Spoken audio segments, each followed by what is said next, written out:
नमस्कार दोस्तों, आज मैं आपको सुनाऊंगा एक प्रेरणादायक कहानी। कानून सबके लिए बराबर होता है।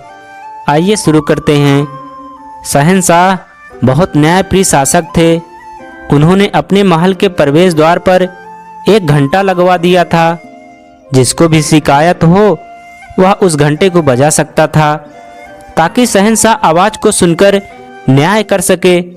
उनके राज्य में गरीब अमीर छोटे बड़े सबके साथ न्याय किया जाता था। शहंशाह की दृष्टि में कानून सबके लिए बराबर था।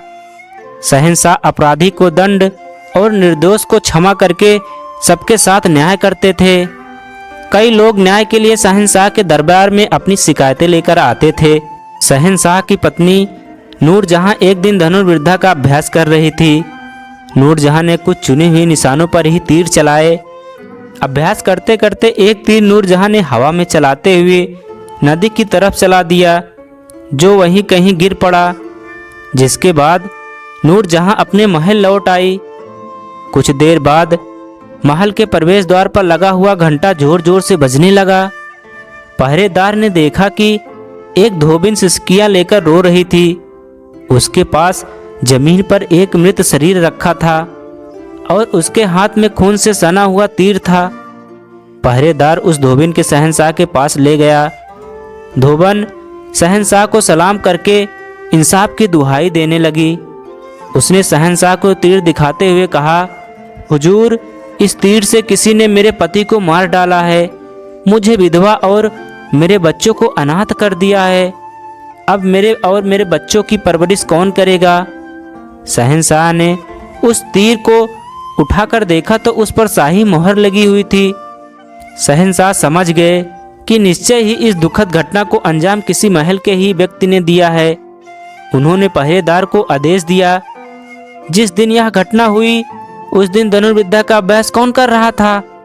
राजा का आदेश पाकर पहरेदार महल में गया और सच्चाई जानकर कुछ ही देर में वापस आ गया और बोला, हुजूर, उस दिन बेगम साहिबा धनुर्विद्या का अभ्यास कर रही थी। शहंशाह ने तुरंत नूरजहां को दरबार में बुलाया। जैसे ही नूरजहां दरबार में हाजिर हुई तो शहंशाह ने अपनी कमरबंद से छुरा निकालकर धोबन को देते हुए कहा, तुम नूरजहां की वजह से ही विधवा हुई हो, इसीलिए तुम इस छुरे से मुझे मारकर नूरजहां को विधवा कर दो। ऐसा करने से तुम्हें न्याय जरूर मिलेगा। शहंशाह का न्याय सुनकर धोबन बहुत लज्जित हुई और बोली, हुजूर, आपकी हत्या करने से मेरा पति जीवित नहीं होगा। फिर मैं आपको जैसे न्यायपूर्वक शहंशाह की हत्या करने का पाप कैसे कर सकती हूँ? धोबन की बात सुनकर शहंशाह बहुत खुश हुए और राजकीय कोष से उसे आर्थिक सहायता प्रदान की। धोबन आर्थिक सहायता लेकर शहंशाह को धन्यवाद देते अपने घर चली गई।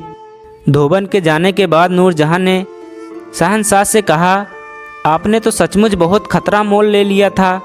यदि वह महिला आपके आदेश का पालन कर देती तो बहुत बड़ा अनर्थ हो जाता। शहंशाह ने कहा, यदि मैं मर जाता तो उस महिला को इंसाफ मिल जाता।